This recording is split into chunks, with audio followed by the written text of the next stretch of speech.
Yo, what's good everybody? And today I'm here to show you this off meta witch doctor build. Now, a lot of this stuff is super min max. Like you need to have, obviously, as you can see right here, molten flower. You also need demon heart to run all the relics that I'm about to show you. But with the new zombie stuff and sewer stuff, I made a build that's pretty fucking busted, to be honest. It can definitely be better with the race. Definitely don't go Kaioshin, but let's go ahead and dive into the build. So, the first thing we're gonna look at is the relics. So first we have Mark of Searing. So whenever you hit somebody that is ignited or like on fire, we'll debuff them. And then while they're debuffed for 5 seconds, they take an additional 2 damage from every attack. And then if it's if this thing is hit like 4 times, like if somebody's hit 4 times while they're on fire, it removes the buff and just deals 5 more, just like extra damage. And this thing has a really like only 6-second cooldown, so it does just a good amount of damage.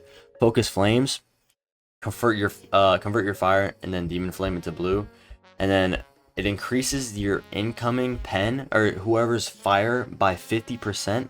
At 0 mana, your fire will last half as long, but at 100% mana, it lasts twice as long.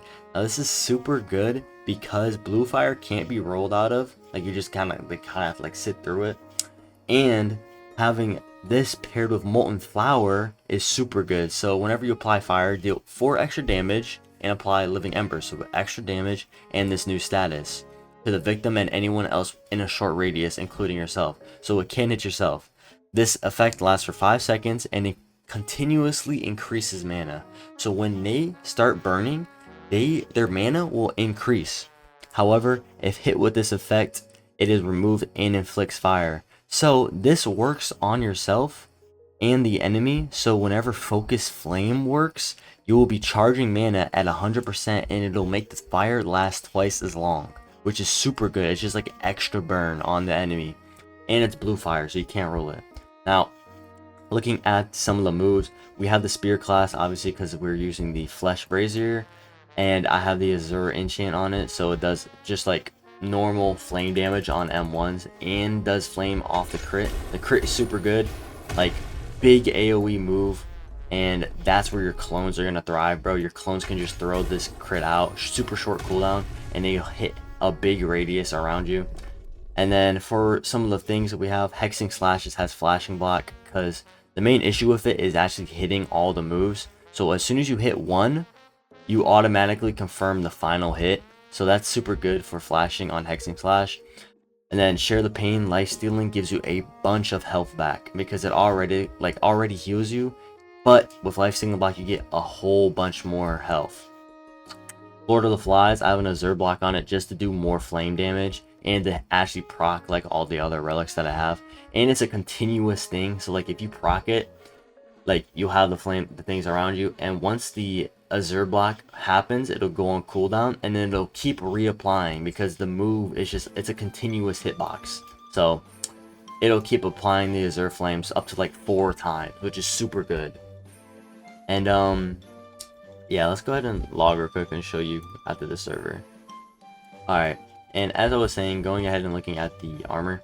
So we have the Tarnished set, all attuned. So this is completely min-maxed. Tarnished set is the best mage armor in the game. It's better than the Cavion mage and the slime stuff, like the Cavion Child, like all that stuff.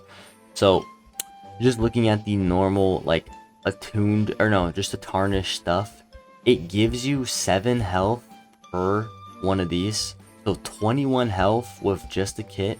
Let me go ahead and look at all the stats actually, because I wrote these out. So with the complete tarnish set, you get 21 HP, 9 physical and 9 magical armor, 3 physical pen, and then 12 magical pen.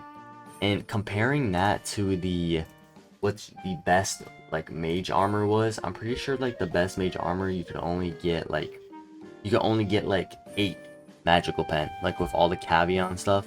And then attuned is going to give us 3 extra magic pen on every single one, so 9 magic pen plus all these. So you have 7 here, 14, 21 magic pen total, and you have 18 health from just the armor.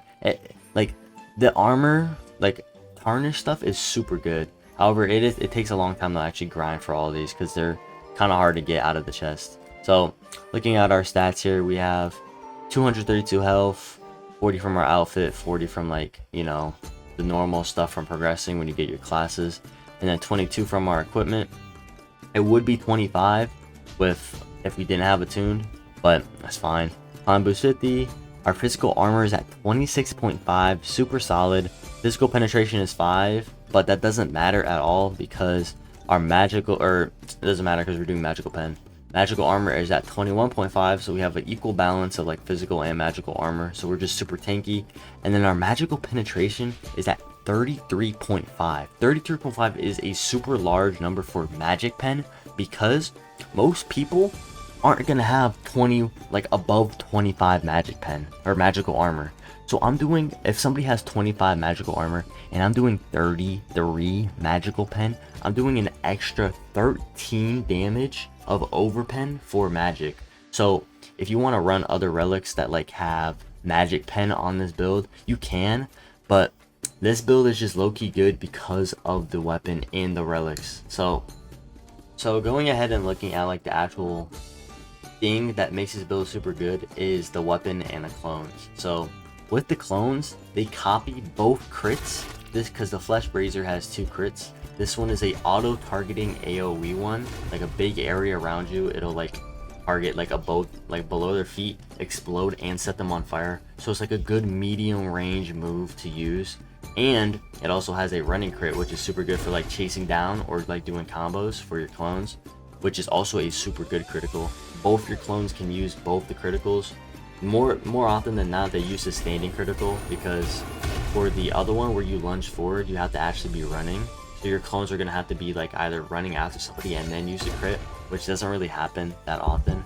So the standing crit is going to be more often used, and they can use it like while you're getting comboed. Like if you're getting comboed and they just use the crit, the person gets knocked off you flying, you get like a free, you can like get off me. So that's what makes this build just super good. And I'm going to be showing you guys clips of me like running 3v1s and like 2v2s and stuff like that, like going ganking, because you can't really do a 1v1 with this build. Like this, if you 1v1 somebody like in like a closed setting like here, like fight till whoever gets knocked, the Witch Doctor is always going to win because the clones are just, it's just too overwhelming. It's too overwhelming. However, in like a gank, people just run away from your clones. So that's what makes Witch Doctor very iffy. But with this build, it helps out a lot with damage and with like sustainability and stuff like that. So I'm going to be showing you guys the clips, and yeah, hopefully you guys enjoy. Make sure you guys like and subscribe. Discord is in the description, and I'll see you guys on the next one. See you.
just died to?